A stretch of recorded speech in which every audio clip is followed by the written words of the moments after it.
আমার কথা দিয়ে এমন দিয়েছে, বলতে 10 লাখ টাকা কাবিন ছিল। আমি তখন, আপনি কাবিল বুঝছেন, যখন তাকে তালাক দেব তখন আপনারা নিজেরাই দেখতে পাবেন যে কত টাকা ছিল। এটাও মিথ্যে কথা বলছে, 10 লাখ টাকা কোনো কাবিন নাই। এবং মনে করেন কাবিন হবে, এমন করেন তালাক হয় দুই সিস্টেমে। একটা সমস্ত দেড় টাকা বুঝে দিয়ে আপনি তালাক দিতে পারবেন, অথচ আমরা দুই জনের তো উভয় পক্ষে আমরা হয় ইচ্ছা দুই জনে আমরা ওখান থেকে ডিভোর্স দিতে পারবো। দুটো অপশন আছে, যে কোনো একটা অপশনে আপনার কাগজ পেয়েছে। আপনার তালা এমনি কাবিন নামা আপনি যেহেতু বিয়েই করছেন, এটা আমি বলবো না, কারণ সে তো মিথ্যে কথা বলছে, আমি তো বলে আর মিথ্যে হতে পারে। আপনি কাগজ দেখবেন, আমার মুখের কথা কেন বিশ্বাস করবেন? আমি সবসময় সাক্ষী প্রমাণের কথা বলতে চাই। ওরা দিয়ে এত করে তিনটে মেয়ে, দুটো মেয়ে কথা বলছে, তারা আমরা একটা বিয়েতে সাক্ষী দিতে পারে না। খালি কয় পরে কে করতে আলো আলো চরিত্র খারাপ। আরে তোরা চরিত্র খারাপ, একদিন হাতে ধরলি না কেন? ওরে বল কোন ফিল্মটা হাতে বলতো, আলো মুখ টুক মুখ নিয়ে তো ধরছি নেমে আসে না, এইরকম একটা তোরা বলিস তো আমার। তোদের কোনো কথা বলে তুমি করো কে, তোকে সাক্ষী প্রমাণ আছে বলিস তোরা? আমি তোদের পরে করে কথা বলতে, তোকে বাড়ে উপনটা ধরতে, তোরা বাড়ে তোকে অপিতে অন্য অন্য ছেলের সাথে কাজ করতে চলে যায়। এটাও আমি বলতে চাই যে আপনার কাগজ দেখুন, কয় তারিখে বিয়ে করছি, কয় তারিখে আমি ইয়ে করছি। আপনার সবচেয়ে আমি চাইছি কি জানেন, আমার বিয়ে করা, ডিভোর্স দেওয়া সম্পূর্ণ আপনার কাগজের মাধ্যমে দেখেন। আমার নিজের কথা আপনি শুনে নিন। বিয়ে না হলে সে ডিভোর্স কেমন যায়? প্রকাশ করতে চাচ্ছেন না দেন মোহর? আমি কেন, সে ওই বলছে 10 লাখ টাকা, আমি বলছি 10 লাখ টাকা আমি নাই। তাহলে আমি যদি বলছি এখন 5 লাখ টাকা আছে, 4 লাখ টাকা আছে, তার বিশ্বাস করবেন? কেন করবেন? তার কথা তো সম্পূর্ণ মিথ্যে। 10 লাখ টাকা কাবিল নাই, তাহলে আপনি আমার মুখের কথা কেন বিশ্বাস করবেন? আইনটা সাক্ষী প্রমাণ। আর এই বিষয়টা এমন বিষয় যে আপনি মিথ্যে কথা কেন আমি বলবো বিষয়? আপনি কাগজ দেখেন না আমার থেকে? কাগজ নেন আপনারা, কাগজ দেখেন আপনারা। আচ্ছা, রিয়ামণি বারে ড্যান্স করে, রিয়ামণিকে প্রশ্ন করে সে বলছিল যে আমি সত্যি এমন করে থাকি, আমাকে প্রমাণ দেখা। ওকে, আরেকটা প্রশ্ন, এবং সে ভিডিও ছাড়ছে, সে বলছে আগে ছাড়ছে, সেটাও আলম প্রমাণ দেখা। আপনি আজকে সংবাদ সম্মেলন করলেন, কোন প্রমাণ না নিয়ে কেন বলছেন? দেওয়া উচিত ছিল। আপনারা তো বাড়ি দেখতেছেন, আপনারা সন্ধ্যার পরে কি এখন যদি কারোর কাছে সময় থাকে, ঢাকা শহরে যে করে নাইট ক্লাব আছে, আপনারা সবাই যাবেন। তারা এই বারগুলোর দিয়ামনি মায়ামনি যায় কিনা, তাকে ওই টাকার লিস্টে নাম আছে কি, সেই থেকে আমরা করে যাচ্ছি কিনা, আপনারা আমার থেকে জানতে চান, আমি সেই বারগুলো তাদেরকে নিয়ে যাবো। সেই বারের মধ্যে নাম করবেন। ঢাকা এজেন্সি, কুরবানি, সোনারগাঁ, তারপরে মনে করি জসিমউদ্দিন, তারপরে এই বারগুলোতে আপনারা যায়, ঠিক আছে? এবং আমি রাত্রেবেলা হাতে নাটে ধরে তাকে মারতে হয়ে যাবে, সেগুলো প্রমাণ চালিত করবো। এবং সে তুমি মনে বলতেছে না যে আমি বারে যাই না, আপনারা এই বারগুলো খবর নেবেন। এবং বলতেছে এই ভিডিওগুলো আমার আমার আগেকার 15, 11, 12, 10 এই তারিখগুলো আপনি সার্চ দেবেন, কয় তারিখে ভিডিওগুলো ছাড়ছে, কয় তারিখে লাইভও আসছে। এই ভিডিওগুলো তো ঠকে, এর আগে ভিডিও করলো না, আমি স্বামী জানলাম না আগে ভিডিও, যে আমার অনুমতি ছাড়া ভিডিও কবে করলো না? ওকে বাড়ে গেছে যায়, মনে করেন ওকে ওই ওই অবস্থা পাওয়া অবস্থায় বাড়ির মধ্যে দুটো থাপ্পড় মেরে, থাপ্পড় মেরে চলে আসে। হ্যাঁ, কোন ঠিক ধরার পরে বাড়ি দেওয়ার পরে থেকে সেটাকে তো ওর উপর আবার মন যাবে না। সংসারে আর কি আমরা মুখে সেই মেয়ের উপর আর আমাদের মন উঠে, যে আল্লাহর সাথে বেমানি করতে পারে, সে আমি তো হিরো আলম করি। ওই বলতে আমার আত্মীয় হয়ে গেছে। আত্মীয় বলতে কি বোঝায়, তার ভাই আমার গাড়ির ড্রাইভার, গাড়ি চালা। আমার বাবাকে দিদি আনবেন লাগে, আমার ভাই ওর ভাই না হলে অন্য কোনো ড্রাইভার হলে আমি গাড়ি দিয়ে পাঠাতাম।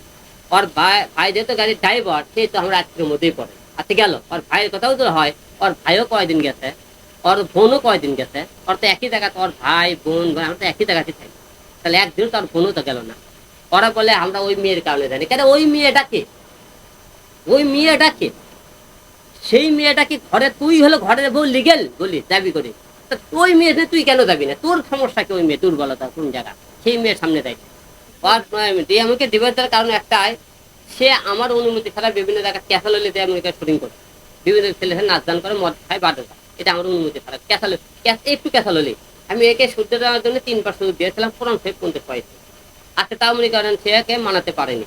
শেষ টাইমে যেহেতু আমার বাবা মৃত্যুর সময় সে থাকলো না, তা আমার মনে একটা ডাউট এসে গেছে যে আমার বাবা অথবা আমি তো কোনোদিন বিছানায় পড়ে থাকি, সে আমার সেবা করবে। কারণ রিয়া মনে করেন ঠিক একই রকম রিয়া নুসরাত দুই জনই এসেছে, আমি বুঝতে পেরেছি এখন তারা তাদের কেরিয়ার গড়ার জন্য তারা আমার কাছে এসেছিল, এটা আমার বোঝা হয়ে গেছে। একদিন দেখে আমার চোখ কান খুলে গেলে কারণে আমি তাদের সাথে আচ্ছা আচ্ছা, হ্যাঁ হ্যাঁ, ওই কথা আমি বলছি, তুমি অন্য কথা কান দেয় রিয়ামণি। আমি যেহেতু হিরো আলম, আমার সাথে বিভিন্ন মেয়ে টিকটক ভিডিও বানাবে, বিভিন্ন মেয়ে আমার সাথে শুটিং করার জন্য বানাতে পারে। যে কোনো মেয়ে তুমি সন্দেহ করে, ওই মেয়েটা তুমি সন্দেহ করে ফেসবুকে ছবি ছাড়লো যে হিরো আলমের 4র্থ নম্বর বউ। বউ শব্দটা কে দিল? রিয়ামণি। ওই মেয়ের কিন্তু ফাইন ভরতে লাগিয়ে দিল যে রিয়ামণি হলে আলমের 4র্থ বউ। তাহলে যে কোনো লোক গেলে তেমন ওই রিয়ামণি সব মেয়ে ফোন দিয়ে থেকে গালাগালি করতে, যে হলে তুমি তো আমার বউ বানিয়ে দিতে, আমি আমার বউ। বউটা বানালো কে? ও তাহলে উনি তো বলে দিতে পারে, তুমি বলতে পারবে না মানুষের ভিতরে, তাই সুযোগটা সে ওই করেছে। তো সব কথার কথা ওই বউ দাবি কথা বউ দাবি করে, সে মানুষের কথা কান দেয় না, আমি বলেই দিচ্ছি মানুষের কথা কান দেওয়ার দরকার নেই। ঠিক আছে, আমি তো ঠিক আছে, তুমি বলছো আমি লিগেল বউ, তুমি তো ওই জায়গায় বসে থাকো 24 ঘন্টা আমার বাপের কাছে, তুমি থাকলা না কেন? তাহলে আমার 2 নম্বর বউ তো ওটা থাকে না। তোমার কথাই হলো হিজো আলমের ঘাটতিটা হলে কি, হিজো আলমকে সে আমার বউ হোক আর যাই হোক, সে অন্যায় করলে আমি টাকার ব্যাংক নিই না, তাকে আমি ক্ষমা করি না। 1 বার 2 বার 3 বার ক্ষমা করি, 3য় বার ক্ষমা আমি করে পার হয়ে গেলে টাকা নিই না। আর প্রথমবার কিন্তু আমার তো ধরে দিতে পারবে না। সে বলছে বাসা আলাদা করে দিতে, সে মনে করে ওই বাসা আসবে না, আমরা বাসা করার পরে সে মনে করেন অন্য জায়গাতে নিজে এসে সে বিয়ে করছে। এই জায়গাতে আমি কি করার? যে মনে কোনো সন্তান মনে করেন, আমার পক্ষে থেকে কোনো সন্তান নাই, তার আগের পক্ষে একটা মেয়ে আছে না। এখন এই মুহূর্তে আমার বিয়ে সাথে মনের ভিতর নাই, বিয়ে সাথে করতে চাই না এখন। আমার যেহেতু মনে করেন বাচ্চা আছে, আমি এদেরকে থাকতে চাই, আর ভবিষ্যতে আমার দেশের বাইরে সেটেল হওয়ার চিন্তা ভাবনা। তারা আমাকে সাথে এসেছে ফেমাস হওয়ার জন্য, তারা যদি মনে ফেমাসই না হবে, আমি তো একজন ফেমাস ব্যক্তি, আমার সাথে তাদেরকে নাচ গান করার সাথে অন্য পর পুরুষের সাথে কেন তাদেরকে নাচ গান করার জন্য উঠে পড়া লাগে, করতে হবে? আমি থাকে বাদ দিয়েও অন্য অন্য পুরুষের সাথে তাদের কেন নাচ গান করতে হবে? তাহলে অবশ্যই তাদের মূল টার্গেটটা ছিল তারাই অন্য অন্য বড় একজন নায়িকা হিসেবে ভাইরাল হওয়ার জন্য এদের মূল টার্গেট ছিল। তো তাই জন্য হবে যে তারা স্বামীর আদেশ মানে অমান্য করে ক্যাসাল হলেই তারা মনে করেন অন্য কেন শুটিং করবে বলে। আসলে জন্ম হচ্ছে বিয়ে এলে উপরালা কখন কার সাথে হয় বলা যায় না, তাদের সাথে ভালো একটা সম্পর্ক হওয়ার কারণে বিয়ে মনে করে। ভালো না বাসলে আমি বিয়ে না করলে আমি কিন্তু একটাকেও ছেড়ে দিইনি, তারাই কিন্তু ছেড়ে গেছে। কি কারণে তাদের ভুলগুলোকে শুধু আমি তুলে ধরছি। তারপরেও কিন্তু তাকে নুসরাতকে কিন্তু অনেক ফেরানোর চেষ্টা করেছি, ছেলের সাথে কাজ করতে, তার সাথে সেই কাজ বন্ধ করতেছি, তার সাথে তাকে আমি হুমকি দিয়েছি এই কাজ করবে না সাথে। কিন্তু আমি যখন দেখলে কাজ করতে বন্ধ করে দিচ্ছিলাম নুসরাতের, তখন নুসরাত বাধ্য হয়ে কিন্তু ডিভোর্স করতে। আমি কিন্তু কাজ করবি, ডিভোর্স না দেওয়া বন্ধু কাজ করতে পারবি, বাধ্য ডিভোর্স কাজ করতে। নুসরাত তোমাকে বললো কি, নুসরাত বলে আমার চরিত্র, আমার কাছে চরিত্রটা তোরা কোনো বেডে হিরো আলম ধরছিলি, কোনো রুমের মধ্যে মেয়ে সহকে ধরতে পারছিলে, কোনো জায়গায় মনে করেন কোনো রেস্টুরেন্টে ধরতে পারছে, তারপরে আমার কোনো আলমক মেয়ে সকলে আমি ধরতে পারি, দেখেন একসাথে আমি কিভাবে সংসার করবো, অর্থাৎ কোনোদিন ধরতে পারিনি। দুবাই বারের বিষয়টা হচ্ছে কি, আমি যখন দুবাই প্রথমে যাই, আপনারা সবাই জানেন একটা মোবাইল করে প্রতিটা লোকে ধরেন আপনি যদি কক্সবাজার যান, কক্সবাজার যাওয়ার পর সমুদ্র সৈকত সৌন্দর্য দেখার চেষ্টা করবে।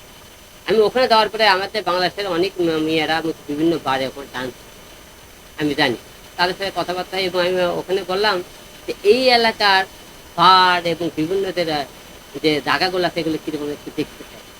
আমি বারে গেছি ঠিকই, আমি তো বাইরে মদও খাইনি, কোনো মেয়ে এখানে নাচ গানও করিনি, আপনার দেখ আমি প্রমাণ দেখাই না। আমি বাইরে বসে মেয়েরা নাচ গান করতেছে, আমি বসে থেকে দেখতে, আপনি আমাকে দেখতে পারবেন যে একদম মদ খেতে কেউ, অথবা মনে করি ওই মেয়ে গেলে আমি বারে ডান্স করতে, আপনি ফুটে দেখে নিতে।